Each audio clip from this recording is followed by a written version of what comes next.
할렐루야, 반갑습니다. 하나님의 크신 은혜가 오늘 우리의 삶 가운데 가득하기를 소망합니다.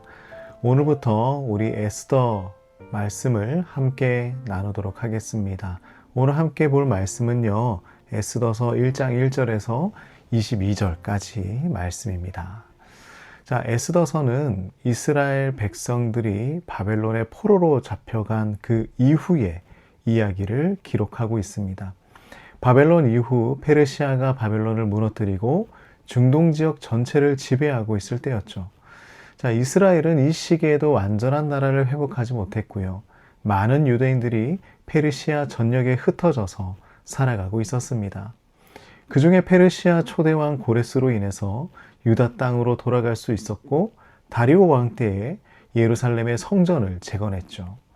어떤 사람들은 에스라와 느헤미야처럼 예루살렘으로 돌아가 성전을 재건하고 예배를 회복하려 했었지만, 많은 유대인들은 여전히 이방 땅에서 살아가고 있었습니다. 자, 그 중에 오늘 나오고 있는 이 에스더 역시 이 페르시아에 남아있던 유대인이었죠. 이곳에서의 유대인들은요, 신분도 낮고 영향력도 없었고 언제든 핍박당할 수 있는 약자로 살아가고 있었습니다. 그리고 에스더서의 특별한 점이 한 가지 있는데, 본문 전체의 어디를 살펴봐도 하나님이라는 단어가 단 한 번도 등장하지 않습니다. 하나님이 없는 시대 같고 신앙이 희미해진 것 같고 유대인들은 존재조차 숨기고 살아야 하는 그런 시기였습니다. 이런 때에 하나님께서는요, 놀라운 구원의 이야기를 오늘 우리에게 전해주고 있는데요. 이것이 바로 에스더서입니다. 오늘 말씀은 이렇게 시작을 하고 있어요. 첫 번째 등장인물이 나오는데 아하수에로 왕입니다. 이 왕은 페르시아의 왕이었어요. 인도에서부터 구스까지 127개의 지방을 다스리는 아주 힘있는 왕이었습니다. 세계 최강의 제국의 왕이었죠. 힘도 있고요, 돈도 있고 명예도 있었습니다. 근데 이런 그가 4절 말씀을 보니 오늘 수상궁에서 180일 동안이나 자신의 부와 명예를 자랑하는 잔치를 벌이고 있는 것입니다. 그 후에는 일주일간 온 백성을 위한 큰 연회도 열었습니다. 자, 그런데 중요한 것은 무엇입니까? 오늘 이 장면만 보아도 이 화려함의 목적이 무엇인지를 알 수가 있죠. 자신의 부와 위엄을 보여주고 싶었던 것입니다. 겉으로 보기에는 너무나 완벽한 나라예요. 와, 엄청난 강대국이구나. 하지만 그 속으로 들어가 보면 너무나 어지럽고 허황된 모습들이 가득합니다. 아하수에로 왕은 자존감이 높은 왕이 아니라 사실은 자신감이 없는 왕이었죠. 늘 인정받아야 하는 사람이자 늘 과시해야 하는 그러한 사람이었습니다. 자, 그런데 어느 날 이 왕이 술에 취한 상태에서 명령을 합니다.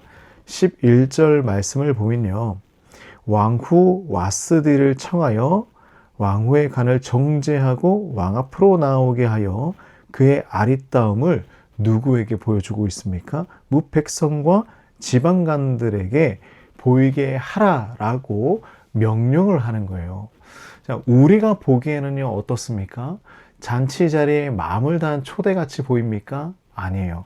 왕이 아내를 보여주기 위한 도구로 생각한 것입니다. 우리가 생각해 보면 당연한 것 같지만 바스디는 거절을 하죠. 하지만 이 사건은요, 나라의 관습을 어기는 행위였어요. 왕비가 왕의 명령을 거절했으니 왕은 화가 났고 바스디는 폐위당합니다. 자, 사실 바스디의 이 행동에 대한 해석은 다양해요. 어떤 사람은 그녀가 잘한 것이라고 말하는 사람도 있고요. 어떤 사람은 교만했다라고 해석을 하기도 합니다. 하지만 중요한 것은 무엇이냐면 왕의 힘이 너무 쉽게 흔들리게 되었던 것이고, 한 여인의 거절로 인하여서 온 나라가 어지럽게 되었다는 것입니다. 자, 16절에서 22절까지의 말씀을 살펴보면 왕은 온 신하를 불러 모아요. 이 현자들에게 묻는다라고 하고 있는데요. 7 지방관들이 와서 이제 이 사건에 대해서 풀어나가기 위해 노력을 하고 있어요. 그래서 이 왕은 법을 만들고 전국적으로 명령을 합니다. 자존심이 많이 상한 것 같죠?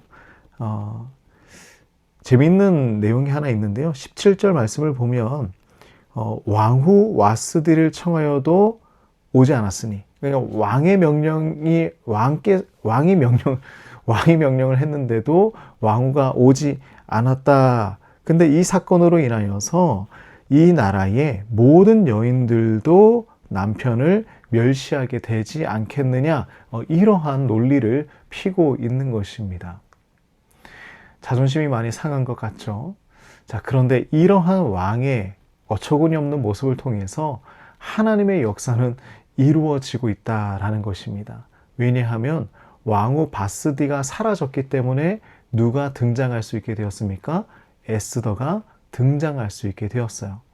하나님의 이름이 한 번도 나타나지 않는 이 에스더서에서 우리는 하나님께서 모든 장면을 준비해 놓으신 그 하나님의 손길을 만날 수 있습니다. 사람들은 자신의 욕심에 따라서 행동을 합니다. 그리고 권력을 지키려고 하죠.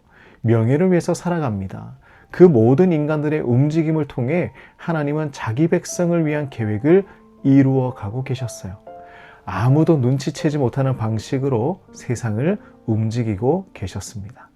자, 이제 유대인 에스더가 왕비가 되어서 이스라엘 백성들을 구원하게 될 모든 배경이 준비되었습니다. 이제 에스더가 그 자리에 가면 되는 것입니다.